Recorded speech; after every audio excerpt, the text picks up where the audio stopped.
Boa tarde a você que está nos acompanhando mais nessa live aqui da Prefeitura de Araucária. Hoje eu estou aqui com a Júlia nessa terça-feira, que amanheceu friozinho agora, já melhorou, né, Júlia? Estou bem. Obrigada a você pela sua audiência no Facebook e no Instagram. Nós estamos ao vivo nessas duas redes sociais. E hoje, a live de hoje é sobre a Semana do Brincar. A gente está nessa semana que vai até o dia 30 de maio. E para falar um pouquinho sobre isso, a psicóloga Júlia Montazoli, ela que atua hoje no SECRIA, que é o Serviço de Atenção em Saúde Mental à Criança e ao Adolescente. Júlia, primeiramente, obrigada pela sua participação, pela sua disponibilidade em vir aqui conversar com a gente sobre isso. Eu que agradeço o convite. Júlia, então, para o pessoal entender, o que é a Semana do Brincar? A Semana do Brincar, ela é uma semana de campanha para conscientizar a população, né, sobre a importância do brincar na vida da criança e a importância de preservar esses espaços, né, e garantir os espaços e os momentos da criança de brincar. E é uma semana mundial, né, a qual a Prefeitura de Araucária apoia. A Júlia, que é da Secretaria de Saúde, mas a gente tem várias ações também pela Secretaria de Educação, é uma parceria aqui entre as pastas, né? Isso mesmo, são várias frentes atuando, né, que o brincar ele perpassa, né, a saúde mental, a educação. É um conjunto, né? De esporte, lazer, tudo. Uhum. Júlia, então agora você explicou aqui o que é a semana, a gente falando um pouco do brincar, né? Qual que é a importância do brincar na aprendizagem da criança? Bem, o brincar, ele, digamos assim, ele prepara a criança para tudo que ela for fazer, né? Então, a criança se desenvolve através do brincar. O brincar é a forma privilegiada da criança de interação com o mundo e de desenvolver as suas potencialidades, né? Então, tudo que a criança desenvolve em termos de habilidades necessárias para ela ter um bom desempenho na escola, passa pela brincadeira, né? Primeiro a gente brinca com as palavras, depois a gente vai aprendendo a falar e depois a escrever e assim vai. A gente pode afirmar então que o brincar ele está diretamente relacionado ao desenvolvimento humano. Com certeza.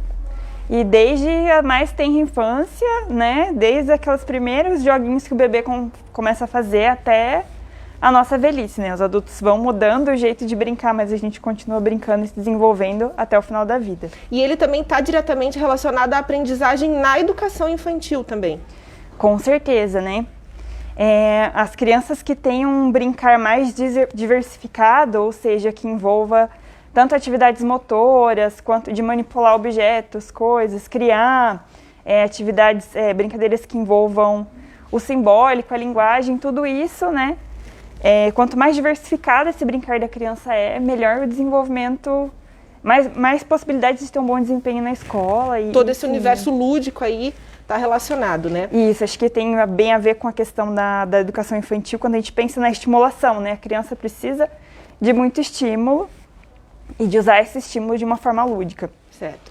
Você que entrou agora na nossa live, nós estamos ao vivo aqui pelo Facebook e pelo Instagram da Prefeitura. Estou aqui com a Júlia Montazoli, ela é psicóloga no SECRIA. A gente está hoje aqui falando sobre a Semana Mundial do Brincar, a qual a Prefeitura apoia, e essa semana aí percorre até o dia 30 de maio. Júlia, a gente sabe que, dependendo da fase da criança, os tipos de brincadeira, os brinquedos, eles são diversificados, né? Você pode falar um pouquinho sobre isso? Aquelas brincadeiras mais voltadas para bebês, crianças ali, depois ali pelos 8, 10 anos, um pouquinho mais, como que é isso? Uhum. Eu acho que a criança, de uma forma geral, né, isso é bastante amplo esse tema, né, é um tema bem bacana, mas acho que de uma forma geral dá pra gente dizer que o brincar da criança pequenininha, ele é mais sensorial, né? Ele é mais pela coisa do explorar o objeto, aquela relação mais de afeto com a figura de apego, assim, mais do toque, né? E à medida que a criança vai crescendo, se desenvolvendo, essa brincadeira vai ganhando complexidade, vai se tornando mais, né, se utilizando mais da linguagem, das regras, da sociabilidade. E eu acho que quando a gente pensa no brincar da criança, né, quando a gente vai comprar um brinquedo para uma criança ou propor alguma brincadeira, é sempre bom pensar em que momento do desenvolvimento que ela tá, né? Às vezes um bebê pequeno cai na gargalhada quando a gente faz aquela brincadeira de esconder e achar, né? E uma criança maiorzinha vai precisar de um pouco mais de complexidade. E da mesma forma, se você der um brinquedo que ainda é muito complexo para um bebê ou para uma criança que ainda não chegou naquele estágio do desenvolvimento, né, para aproveitar aquele brinquedo, ela também não vai ter tanto interesse. Talvez não faça sentido ali, né? Exatamente. E é importante que os pais participem das brincadeiras, estejam ali com os filhos. É importante essa participação, então, dos pais no brincar? Com certeza. Acho que o adulto tem uma função muito importante de estimular, de propor, né? As crianças gostam muito, geralmente, ainda mais quando são menorzinhas, da presença dos pais, de que os pais sentem para brincar junto. E acho que os pais podem estar presentes em todas as fases, né? Só sempre se adaptando ao que aquela criança ou até mesmo aquele adolescente vai demandar, assim. É lógico que é importante que a criança tenha os momentos dela de brincar sozinha e de brincar com os pares, né? Mas a presença do adulto é sempre muito bem-vinda e necessária, assim. Então, o ideal é que essa criança tenha esse tempo dela, né? A sua brincadeira, até mesmo, não sei se, de repente, estou falando besteira aqui, mas para que ela desenvolva a sua própria criatividade ali, né? Com outro colega e com os pais também. São esses 3 momentos que você acha fundamental. Isso mesmo.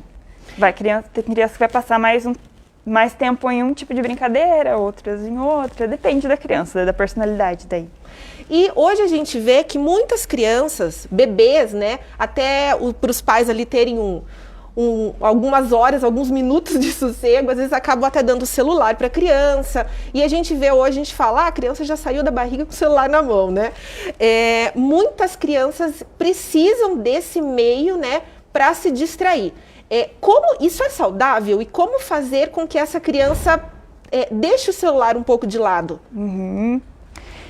Eu acho que o uso de telas na infância ele é algo bem difícil, né, delicado, porque realmente as crianças estão muito inseridas nesse meio, elas começam a mexer e saber interagir, enfim, com as telas e com os dispositivos desde muito pequenininhas, mas muito tempo realmente não é saudável, assim, para o desenvolvimento em vários aspectos, né, tanto cognitivo, emocional, físico mesmo. Então a criança realmente precisa de mais do que a tela é capaz de oferecer, assim, né? E o ideal não é já para acabar tirando o foco ali, entre outras coisas, da criança, dar o celular. Então o ideal quando muito bebê ali, já bebê, esperar um pouco, esperar a criança ter mais idade para até fornecer esse celular, é isso?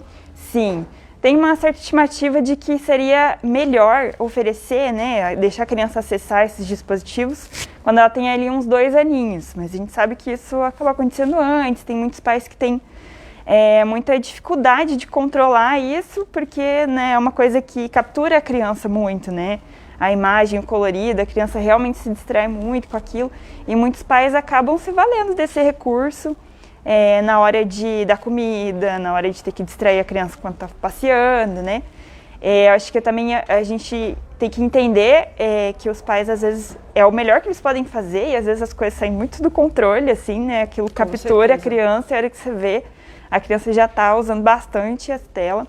Mas é bem importante limitar, assim, o uso diário e tentar sempre propor outras brincadeiras para a criança, né?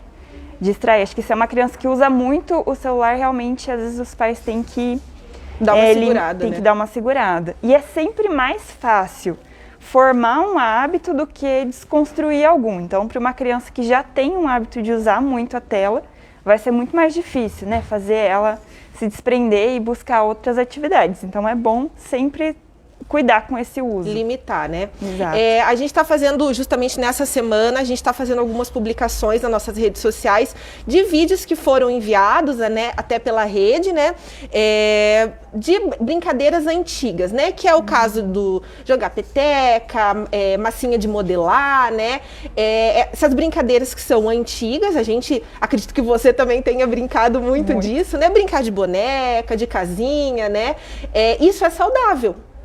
E, de repente, que esses pais retomem isso, né?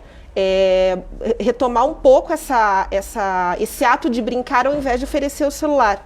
Com certeza. Essas brincadeiras, elas são de muitos, né, tempos imemoriais aí.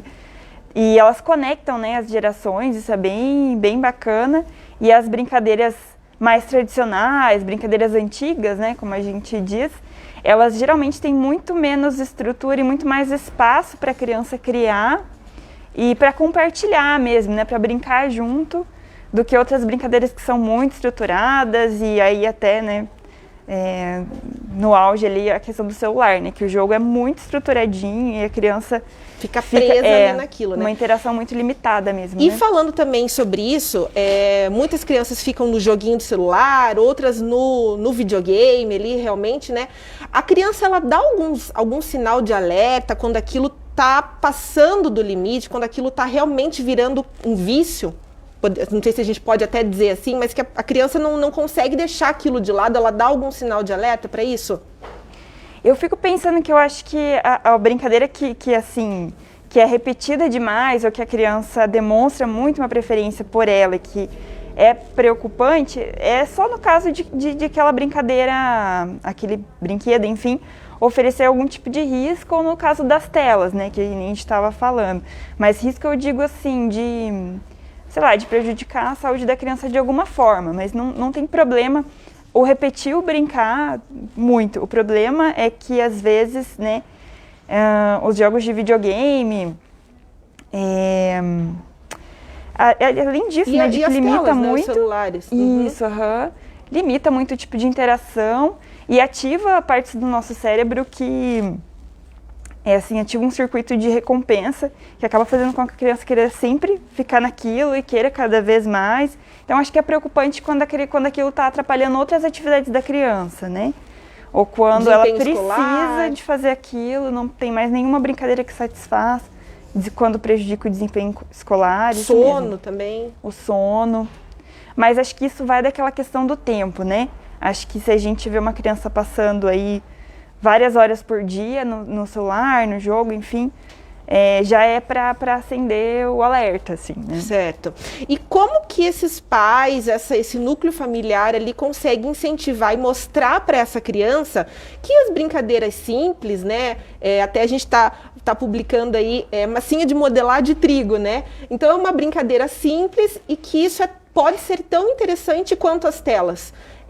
Como que os pais podem ter essa conversa, incentivar e mostrar isso para os filhos? Acho que uma criança saudável, que está bem emocionalmente, ela vai tender a querer brincar de outras coisas também, né? Então, eu acho que vai da gente tentar explorar quais são os desejos da criança, assim, do que ela gosta de manipular, se ela gosta de massinha, se ela gosta de faz de conta, se ela gosta mais de brincadeiras motoras. Então, o brincar, ele, né, para a gente atingir esse objetivo dele ser um promotor do desenvolvimento, da saúde mental, ele tem que ser muito livre também. Então, a gente tem que conseguir encontrar com a criança o que ela gosta de fazer, aquilo que interessa a ela e tentar explorando, né? Mas eu acho que é basicamente o adulto oferecer possibilidades novas, né? Observar a criança para ver o que ela gosta de fazer. E eu acho também que super importante os pais ali estarem presentes, né, e participar dessas brincadeiras. Eu, particularmente, tenho excelentes lembranças dos meus avós e da minha mãe, até mesmo brincando comigo, e acho que isso faz muito bem para toda criança, né? Acredito que ajuda muito no desenvolvimento. Com certeza. Acho que essas memórias que a gente tem ajudam a gente com nossos filhos, sobrinhos, crianças com quem a gente convive, né? A gente resgata muito essa memória afetiva que a gente tem de quando os adultos brincavam com a gente, né? E aproxima muito, né, os familiares. Com certeza. Ali. Sim. E, Júlia, você tem, então, alguma orientação para os pais, de repente, esses pais que estão passando mais tempo com os filhos, né, ainda mais nesse período de pandemia, você tem alguma orientação a respeito do brincar para esses pais? Eu acho que é importante, acho que, assim, nesse período de pandemia, né, que já faz um bom tempo aí que muitos pais estão convivendo com as crianças e a gente sabe que é difícil, né, que às vezes é cansativo, que às vezes não tem o que inventar mais. Toda aquela disposição, né? Pois é, acho que, né, não precisa ter tanta cobrança, a gente sabe que é um período mais difícil mesmo, mas eu acho que é importante preservar os espaços que a criança tem para brincar, né, se ela gosta de fazer uma bagunça, de repente criar formas em casa, né, de que essa bagunça seja permitida e que não cause um caos total, assim, né? Que os pais consigam preservar mesmo esse espaço da criança, fazer o que ela gosta de fazer, explorar, sem isso ser um grande problema. Legal. Temos alguma pergunta, Tati? Então, pessoal, muito obrigada por nos assistirem. Peço que curtam essa live, compartilhem para que essa informação aí chegue a várias pessoas. Júlia, muito obrigada pela sua participação, por nos falar um pouquinho sobre esse assunto tão bacana e que às vezes acaba ficando de lado, mas tem muito a sua importância e relevância no desenvolvimento humano, aí nessa aprendizagem infantil, né? Obrigada pela disponibilidade de ter vindo aqui. Eu que agradeço e elogio, né, o departamento e a prefeitura por se engajar nessa campanha aí que é tão importante. Com certeza, é um trabalho de todos, né? Uma grande união. Obrigada, então, a você que nos assistiu no Facebook e na live. E na próxima sexta-feira, dia 28 de maio, vai ter live apresentada pelo Fernando Rodrigues sobre apadrinhamento e adoção. E quem vai estar aqui falando no lugar da Júlia vai ser o promotor, Dr. Davi Keber de Aguiar. Então, te esperamos na sexta-feira, dia 28 de maio. Até lá!